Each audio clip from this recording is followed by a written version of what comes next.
चलिए फिजिक्स का दूसरा सेट लेकर हम आए हैं आपके सामने। फर्स्ट वाला सेट आप लगाए होंगे, नहीं लगाए होंगे तो हम डिस्क्रिप्शन में दे देंगे, वहाँ से आप लगा लीजिएगा। बहुत ही बेहतरीन क्वेश्चन है। आइए हम देखते हैं। 1 से 20 तक ले सेट 1 में हो गया है क्वेश्चन। अब आते हैं 21 से क्वेश्चन स्टार्ट करते हैं। 21 में क्वेश्चन आइएगा तो देखिए क्या दे रहा है। हीरा का क्रांतिक कोण क्या होता है? तो हीरा का क्रांतिक कोण पूछ रहा है क्या होता है, तो इसका क्या होता है। अगर सीधा सीधा देखिए इस तरह से अगर क्वेश्चन करे कि हीरा का क्रांतिक कोण क्या होता है, अगर सीधा सीधा इस तरह से अगर प्रश्न कर दिया तो इसका मतलब क्या है कि हीरा का जो अपवर्तनांक यहाँ बता रहा है, इसमें पूरा बता रहा है कि 2.42। आपको पता है हीरा का अपवर्तनांक यही होता है।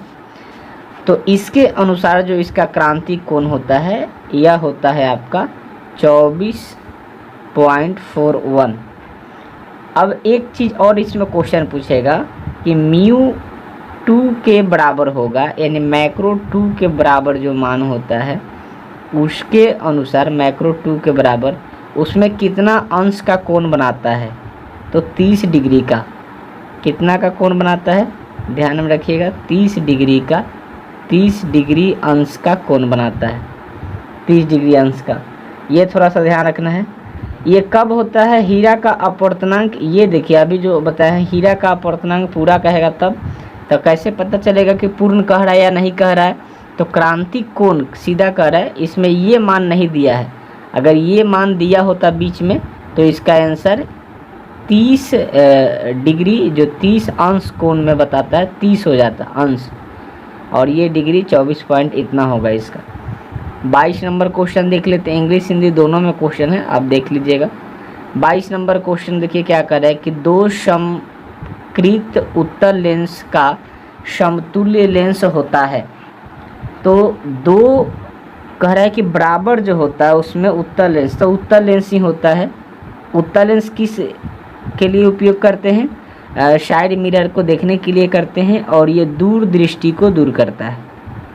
दूरदृष्टि के लिए उत्तल लेंस का उपयोग करते हैं, दूरदृष्टि के लिए, और अवतल का निकट दृष्टि के लिए, निकट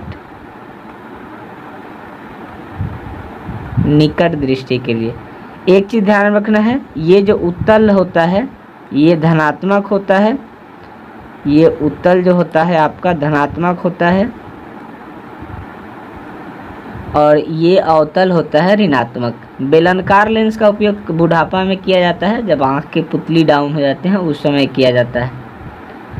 देखिए यहाँ 23 नंबर क्वेश्चन में प्रकाशीय तंतु का मूल सिद्धांत होता है। यानी 23 नंबर क्वेश्चन में कह रहा है कि प्रकाशीय तंतु का मुख्य सिद्धांत क्या होता है। तब पूर्ण आंतरिक परिवर्तन होता है। आप मरीचिका में पढ़े होंगे, जैसे राजस्थान में, या आईना दो तरफ से टूट जाता है। मान लो आईना है, बीच में टूट गया तो ये चमकता है, तब प्रकाश के पूर्ण आंतरिक परिवर्तन के कारण होता है।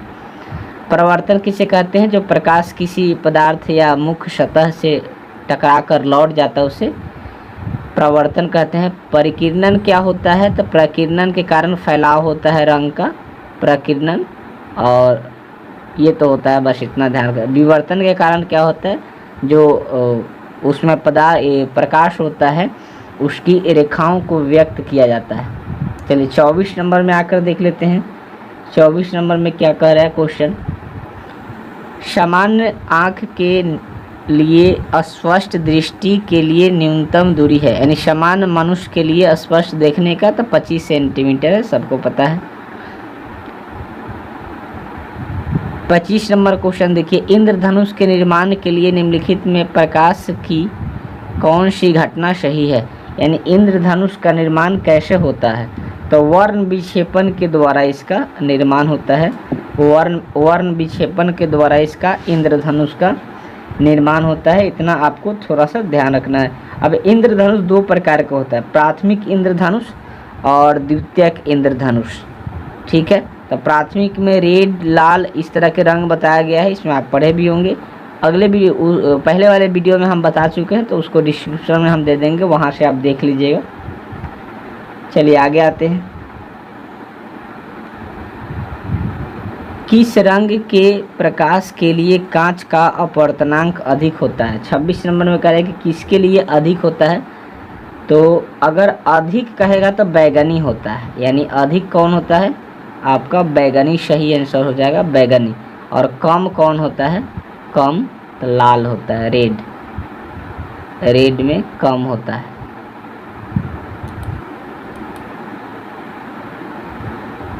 कम।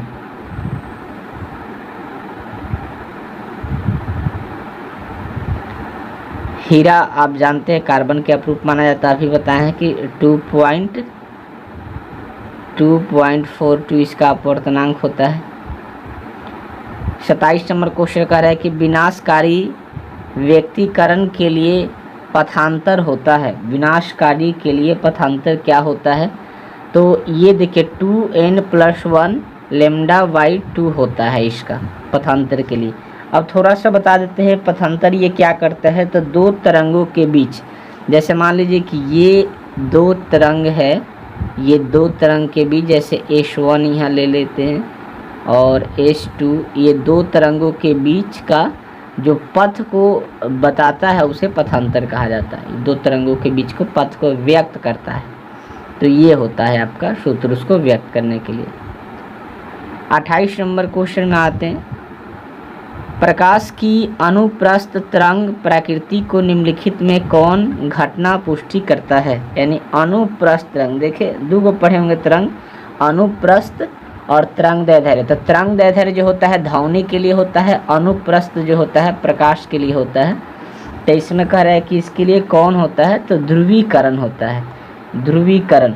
अच्छा, इसमें सभी के बारे में थोड़ा बता दे जल्दी जल्दी में थोड़ा। अगर पूछेगा कि व्यक्तिकरण क्या है, तब प्रकाश का दिशा परिवर्तन होता है। इसमें क्या होता है, प्रकाश का दिशा परिवर्तन व्यक्तिकरण कहलाता है। शॉर्ट में हम बता दे रहे हैं, दिशा परिवर्तन व्यक्तिकरण कहलाता है। प्रवर्तन तो आपको पता है, प्रकाश को लौट जाने को कहते हैं। वर्ण विक्षेपण अभी पढ़े हैं, वर्ण विक्षेपण के बारे में हम बताए हैं अभी। वर्ण देखिए यहाँ, वर्ण विक्षेपण इंद्रधनुष की घटनाओं के लिए होता है, तो उतना तो आपको पता होगा। ये क्वेश्चन था आपका 28 नंबर। चलिए 29 नंबर में आते हैं। 29 नंबर क्वेश्चन कह रहा है कि अवरोध के किनारे से प्रकाश का मुड़ना कहलाता है, यानी अवरोध के किनारे से मुड़ने पर प्रकाश का क्या होता है, विवर्तन कहलाता है। व्यक्तिकरण के बारे में बताए हैं, दिशा का परिवर्तन है, परिवर्तन आपको पता है। अपरिवर्तन क्या करता है, ये मुड़ता नहीं है।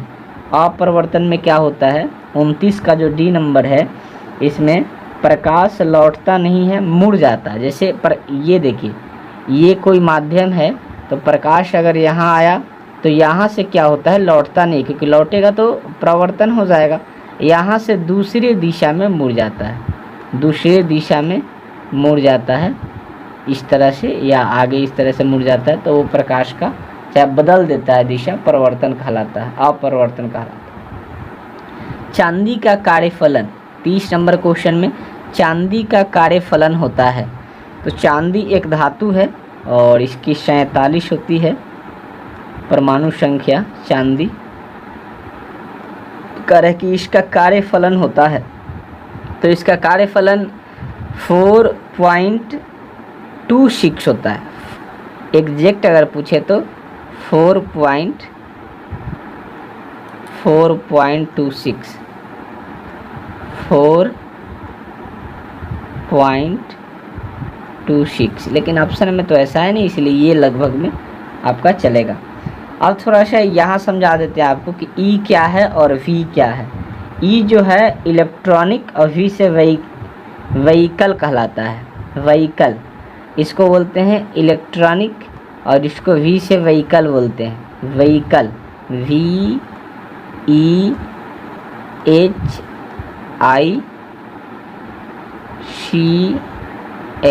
व्हीकल। और इसको इलेक्ट्रॉनिक बोलते हैं, हिंदी में इसे विद्युत वाहक कहा जाता है, तो ये थोड़ा सा ध्यान रखिएगा। 31 नंबर में है, प्लांक नियतांक का मान होता है, प्लांक नियतांक का मान कितना होता है। 31 नंबर क्वेश्चन कर रहा है प्लांक नियतांक का मान, तो इसका होता है 6.6, आप पढ़े होंगे 10 पे -34 जूल प्रति सेकंड में होता है। जूल प्रति सेकंड। सही आंसर क्या हो जाएगा आपका? सी नंबर हो जाएगा।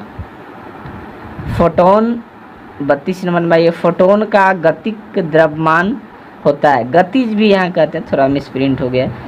गतिक द्रव्यमान होता है यानी फोटोन का, यहाँ आपको बताना है फोटोन का कितना होता है 32 नंबर।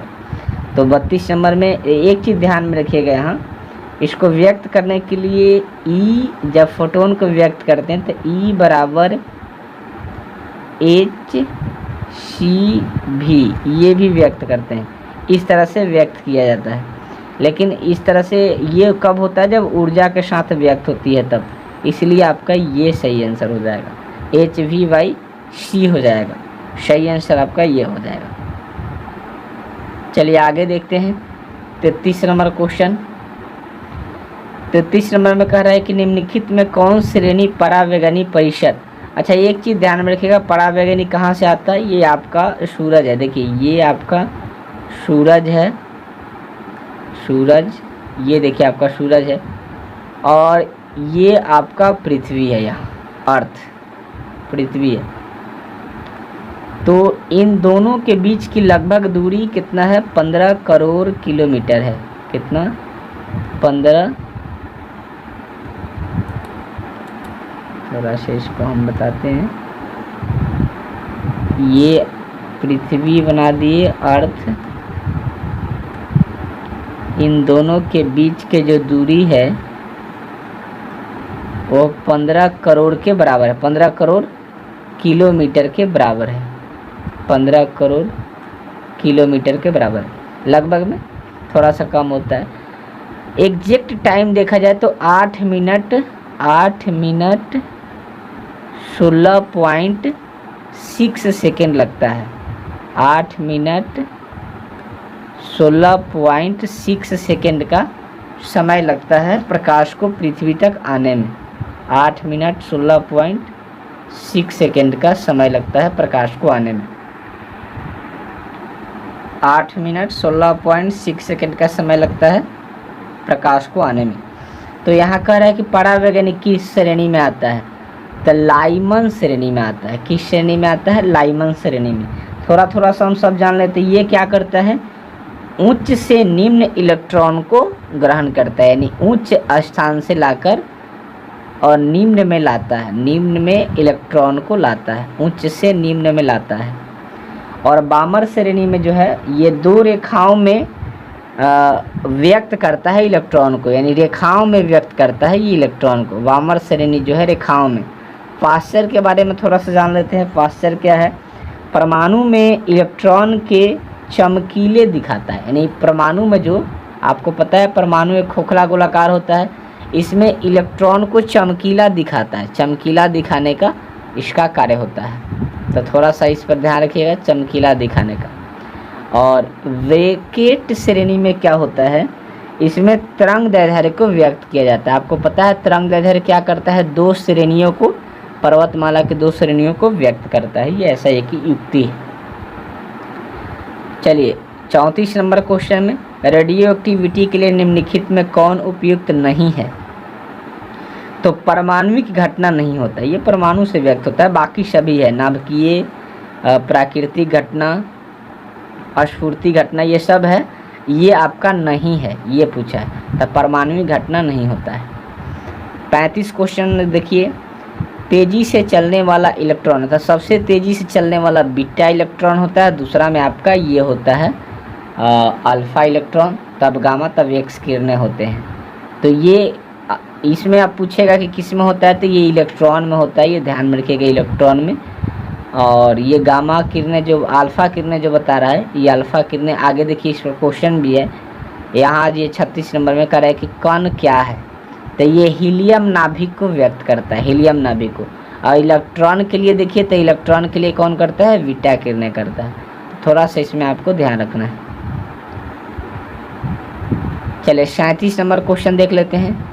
37 नंबर क्वेश्चन में करें कि प्रेषी एंटीना की प्रास टीवी प्रेषण टावर की ऊंचाई और पृथ्वी की ऊंचाई के बीच संबंध होता है, यानी संबंध को दर्शाना है, किस प्रकार से इसकी संबंध होती है। 37 नंबर जो क्वेश्चन कर रहा है इसमें कर रहा है कि किस प्रकार के संबंध होती है। तो ये धरातल से यानी डी धरातल से क्या होता है, √2h इसकी त्रिज्या में व्यक्त करता है। तो सही आंसर ये हो जाएगा। 38 नंबर क्वेश्चन करें कि मूल अवस्था में हाइड्रोजन परमाणु की ऊर्जा होती है। तो माइनस में होता है मूल अवस्था में -13.6। ई से भी बताए हैं और वी से भी बताए हैं। ई से इलेक्ट्रिकल, वी से व्हीकल, विद्युत वाहक बोलते हैं इसे। चलिए आ जाते हैं 39 नंबर क्वेश्चन। देखिए 39 नंबर क्वेश्चन करें कि जब अपद्रव को नैज अर्धचालक में मादित किया जाता है तब अर्धचालक की चालकता क्या होती है। अपद्रव पूछ रहा है, अपद्रव। अपद्रव के मतलब क्या होता है कि जो उसका प्रवाह होता है उससे रुकना नहीं, इसलिए क्या होता है वो बढ़ जाती है। तो इतना ये सब तो ध्यान में रखना है। NOR गेट का बूलियन व्यंजक होता है, यानी नॉर्ग बोलते हैं। इसमें एक और मिलेगा NON मिलता है, एगो NAN मिलता है। इस तरह से आपको कई गो मिलेगा। तो इसमें हम धीरे धीरे क्वेश्चन करके आपको बता देंगे। तो यहाँ कर है कि इसमें व्यक्त करने के लिए यानी इसका व्यंजक क्या होता है। तो रैकरिंग y बराबर क्या होता है, A+B। बहुत ही आसानी से हम लोग 40 क्वेश्चन को लगा लिए। आप भी अपना एक्यूरेंसी चेक करिए। इसी प्रकार हम सेट लाते रहेंगे। आप मेरे चैनल को सब्सक्राइब करके बेल आइकन को दबा दें ताकि मेरा हर वीडियो आपको तक पहुँचे और अपने साथियों के पास इसे शेयर करें। धन्यवाद।